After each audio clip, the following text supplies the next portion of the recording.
In this lecture we will discuss reactivity of n pi star transition. So we will take the example of some ketone or aldehyde. There is a C double bond O.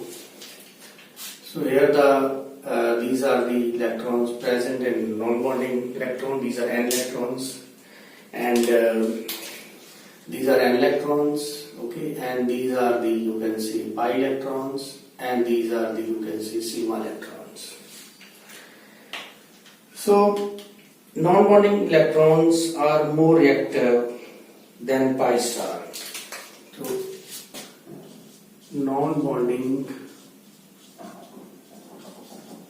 electrons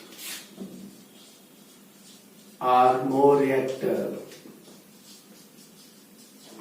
than pi star. Why it is so? Just we will explain it with the orbital picture.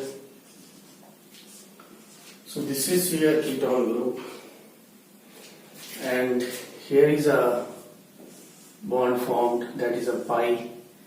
Okay, the electron present in this pi, and here the electron present in the orbital. Here, say a single electron, just represent single electron here and single electron here. Okay, so this electron is present in n non-bonding. This is non-bonding electron, and this is your pi star electron, or you can say pi electron. So why non-bondings are more reactive? Because pi electrons, they get involved in this overlapping. Pi electrons, they get involved in this overlapping when the pi bond is formed. That's why they are not too much reactive. For the excitation of, you can say, if you compare the excitation of electron present in non-bonding and present in pi star, the non-bonding electrons can be easily excited. That's why the non-bonding electrons are more reactive than pi star electrons. Okay, so like we have these energy levels. This is your N0 for Cu, non-bonding electron. Okay, non-bonding electron present in oxygen. Okay, so here is one electron. This is your pi star, and when you excite, initially two electrons are present here, and when you radiate with some suitable frequency, one go to the pi star. This type of transition is n pi star transition. Okay, now this is your n, and this is your pi star CO. That is of CO. So n pi star transition is dominated by non-bonding electrons on oxygen atom. N pi star transition is dominated by non-bonding electrons on oxygen atom. So keep in mind this line, that non-bonding electrons which are present on the oxygen, that will be more reactive than the radical which is present on carbon. Next we will see these in the examples. Okay. Now take an example of a radical which is in which there is a lone pair on oxygen. Take alloxy radical. So your alloxy radical is like R O. Now here oxygen has 7 electrons, so it's alloxy radicals. And you can draw one more pair. Okay, 2, 2.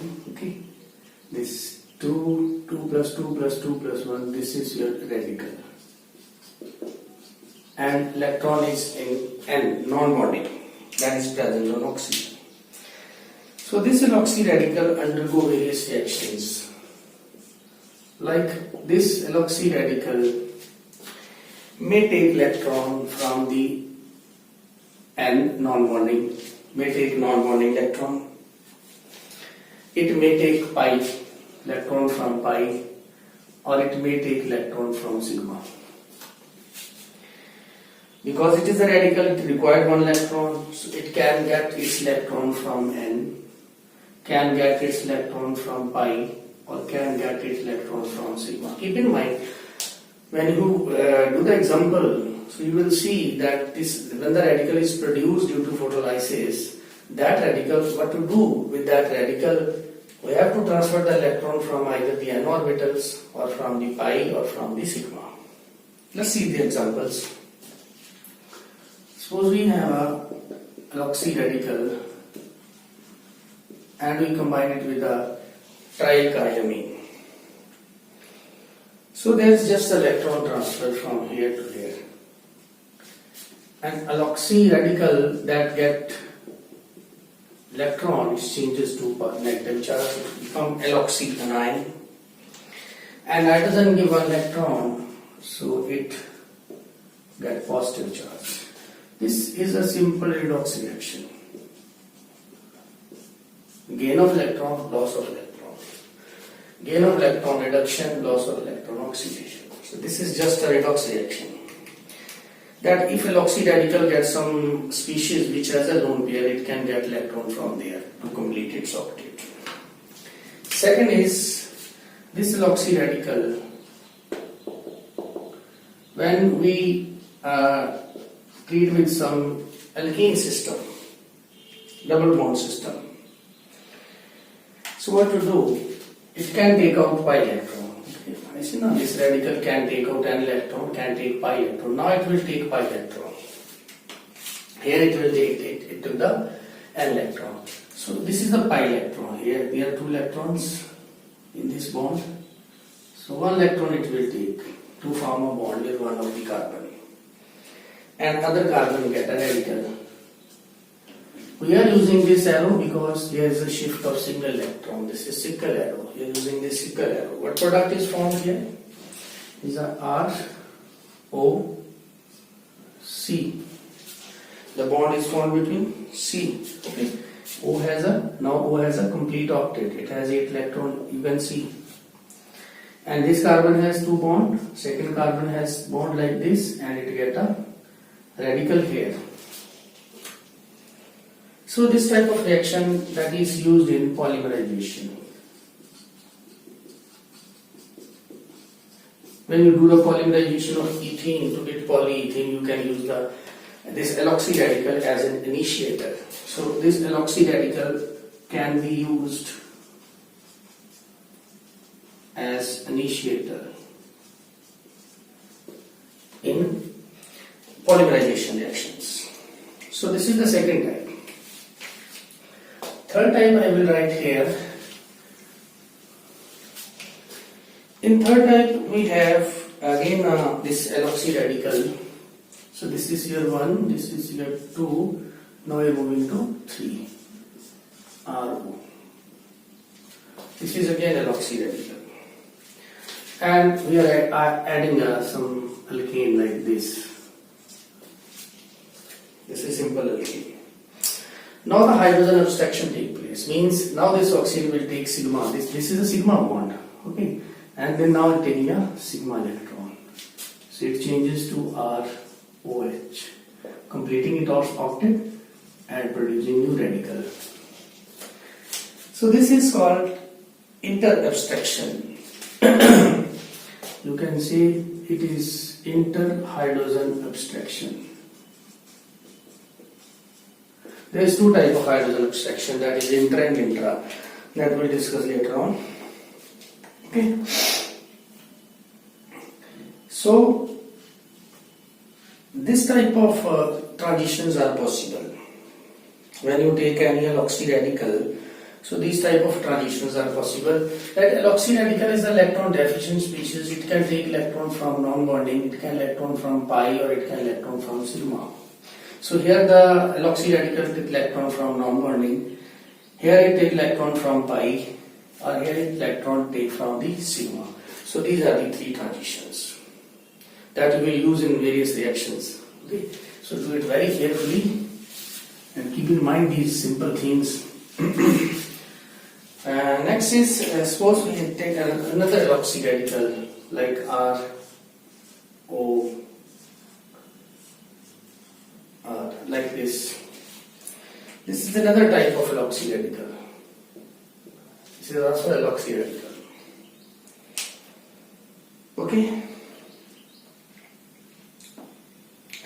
What it will do, it will abstract a pair of electrons. That's called intra-abstraction, or you can say it's undergo alpha cleavage.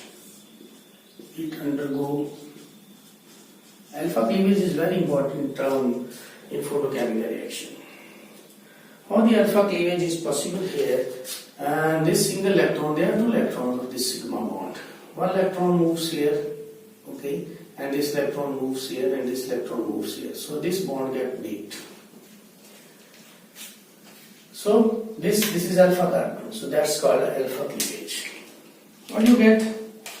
You get a R, C double bond O, R plus a new radical, that is alkyl free radical.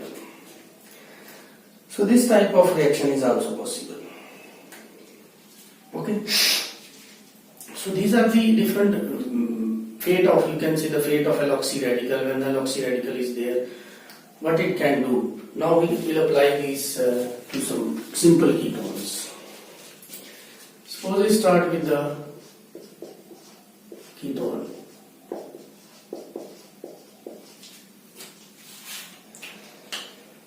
So if you write the various steps, okay, when you radiate this with a suitable light, it changes to R, C, R, singlet. This becomes your R star, this is your R. Okay, then this singlet undergo ISC, inter-system crossing. It changes to R, C, O, R, T1. This is again triplet state. Okay. Then this will changes to a radical like this. This is your I, you can say. Now what this I will do next? So if I take this I, this intermediate diradical species, and add it to say NR2, NR3, same reaction as that of alloxy radical, because this is also alloxy radical. Okay, there is a. Now we have a radical on carbon as well as on the oxygen.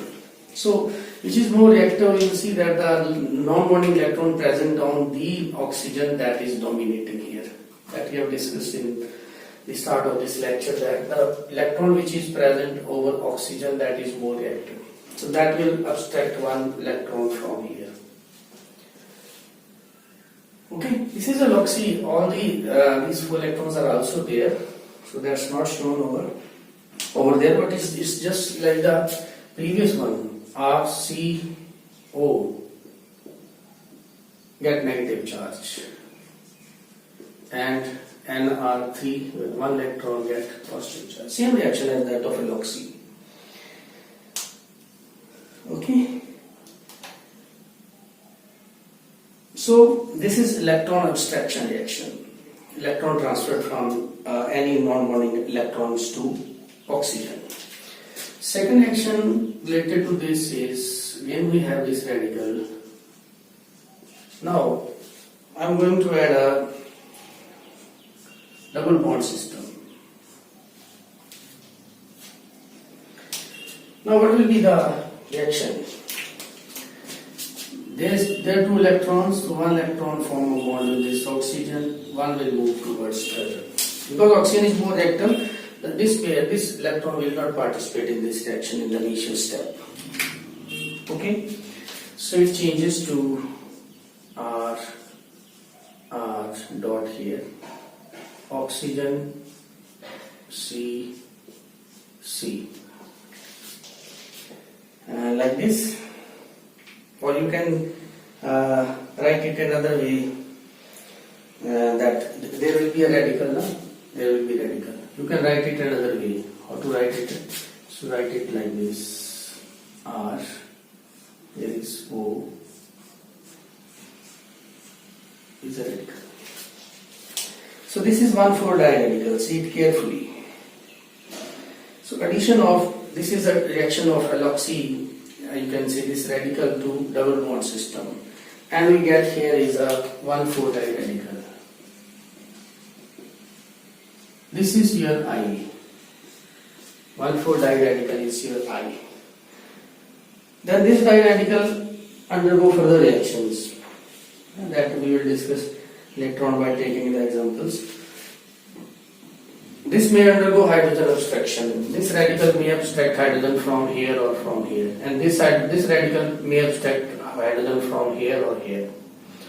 So this may undergo hydrogen abstraction, or this may undergo recombination. That these radicals they recombine with the product, because this is here I, it will give a different products P. Same if we take the same alloxy radical, this one,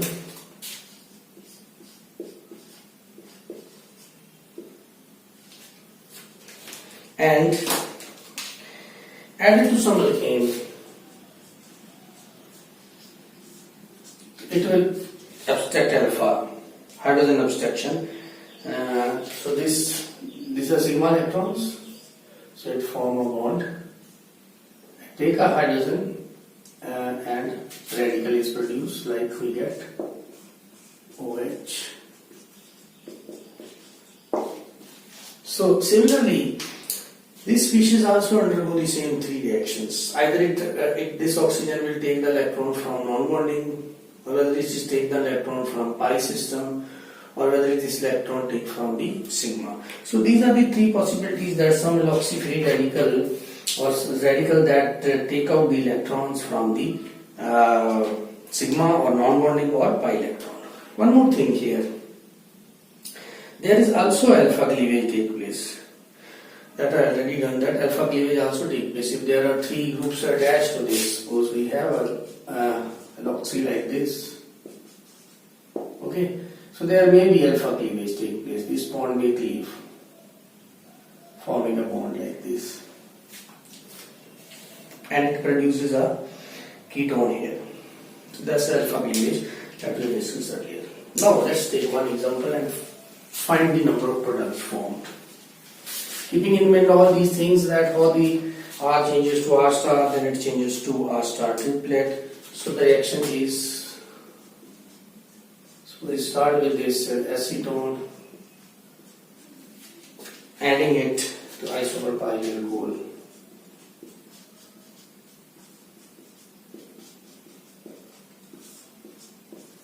Okay, this is the reaction.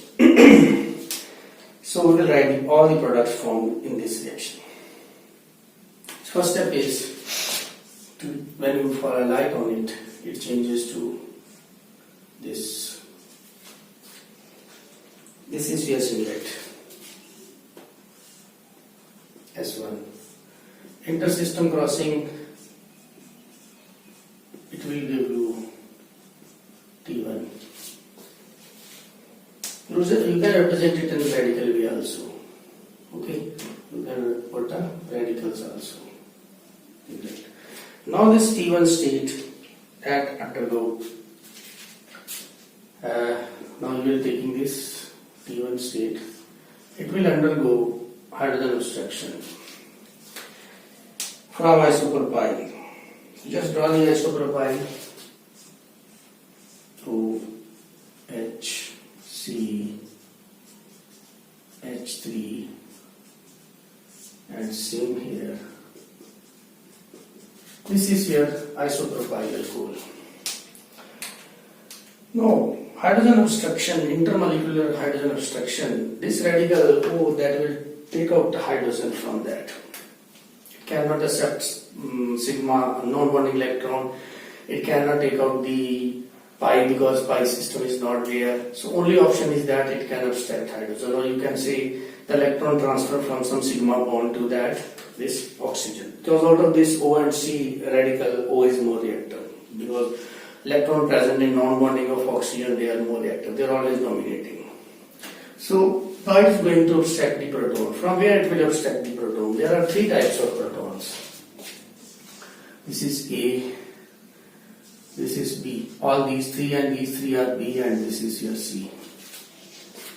From where it will take the where take abstraction of hydrogen. Now, if you are thinking that OH bond is polar and it will take the hydrogen A, that's wrong. If it will take the hydrogen A, then you will get the same initial products. You can try it. If this hydrogen is shifted here, you will get isopropyl alcohol, and this changes to your acetone. You get the same product. That's why it will not abstract the hydrogen which is present on oxygen. If it will take this hydrogen, then you will get the initial products. So no use. Then option is B, C. Now if it abstract B, we get 2 degree radical. If this hydrogen is to be removed, we get 2 degree radical. If this hydrogen is to be removed, we get 1 degree radical. And we know that 2 degree radical is more stable. It means it will abstract 2 degree. This C carbon. So there are 2 electrons. One will be abstracted by this and second moves to carbon. So which products are formed? It will changes to dot C, this is OH, and it is going to change CH3 C, okay, OH radical and CH3. So these 2 intermediates are formed. Now these intermediates are same. You can see these both are same. So what they do, they may be combined. Both are same. So these 2 which are produced, they may be combined. Recombination. That's called radical recombination, or it undergo dimerization.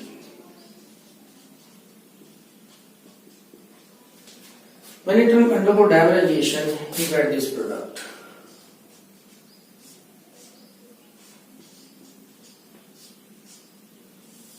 So this is your product form. Okay. So the overall reaction is when we have some acetone like CH3, C double bond O, CH3, and in the presence of this isopropyl alcohol, we are striking light. The product formed is like this. So this is our reaction. So in this way we have to recognize which reaction is possible. So in the next lecture we will discuss more problems.